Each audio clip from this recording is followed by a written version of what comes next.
जय सिया राम। यद्यपि प्रभु श्री रामचंद्र जी की प्रभुता को सब ऐसी अकथनीय ही जानते हैं, तथापि कहे बिना कोई नहीं रहा। इसमें वेद ने ऐसा कारण बताया है कि भजन का प्रभाव बहुत तरह से कहा गया है, अर्थात भगवान की महिमा का पूरा वर्णन तो कोई कर नहीं सकता, परंतु जिससे जितना बन पड़े उतना भगवान का गुणगान करना चाहिए, क्योंकि भगवान के गुणगान रूपी भजन का प्रभाव बहुत ही अनोखा है। उसका नाना प्रकार से शास्त्रों में वर्णन है।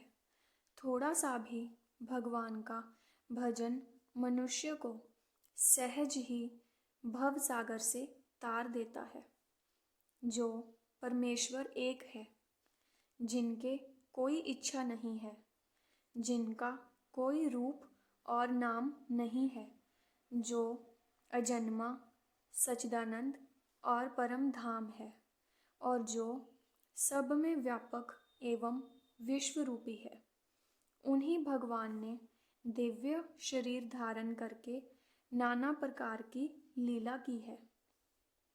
वह लीला केवल भक्तों के हित के लिए ही है, क्योंकि भगवान परम कृपालु हैं और शरणागत के बड़े प्रेमी हैं, जिनकी भक्तों पर बड़ी ममता और कृपा है।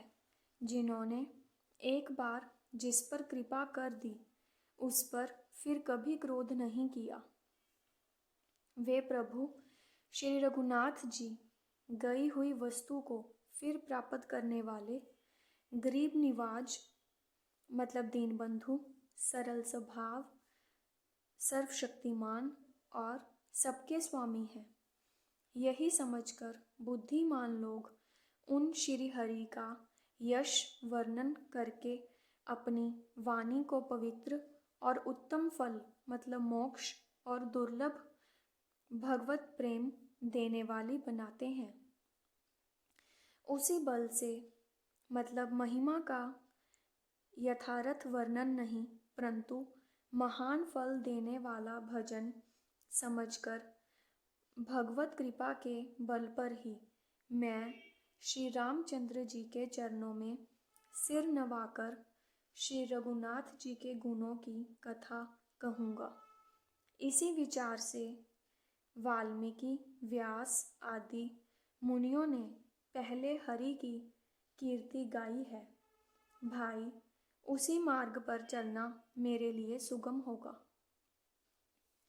जो अत्यंत बड़ी श्रेष्ठ नदियां हैं, यदि राजा उन पर पुल बंधा देता है, तो अत्यंत छोटी चींटियां भी उन पर चढ़कर बिना ही परिश्रम के पार चली जाती हैं।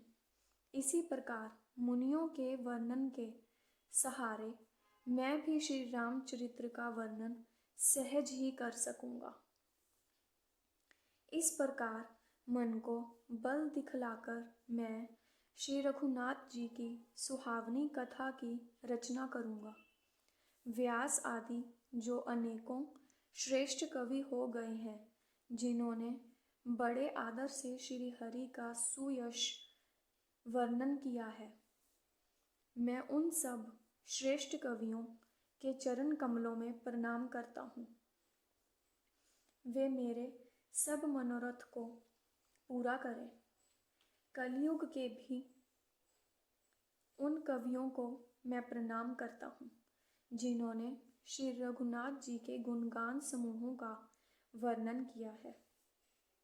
जो बड़े बुद्धिमान प्राकृत कवि हैं, जिन्होंने भाषा में हरि चरित्रों का वर्णन किया है।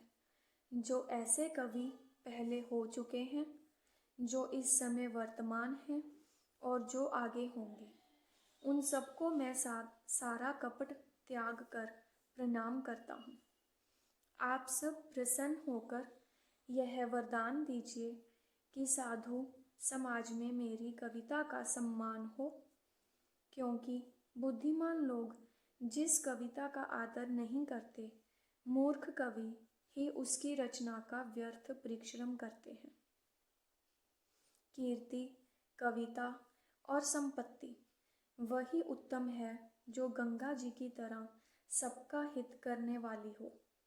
श्री रामचंद्र जी की कीर्ति तो बड़ी सुंदर, मतलब सबका अनंत कल्याण करने वाली ही है, परंतु मेरी कविता भद्दी है। यह असामंजस्य है, अर्थात इन दोनों का मेल नहीं मिलता। इसी की मुझे चिंता है। जय सिया राम।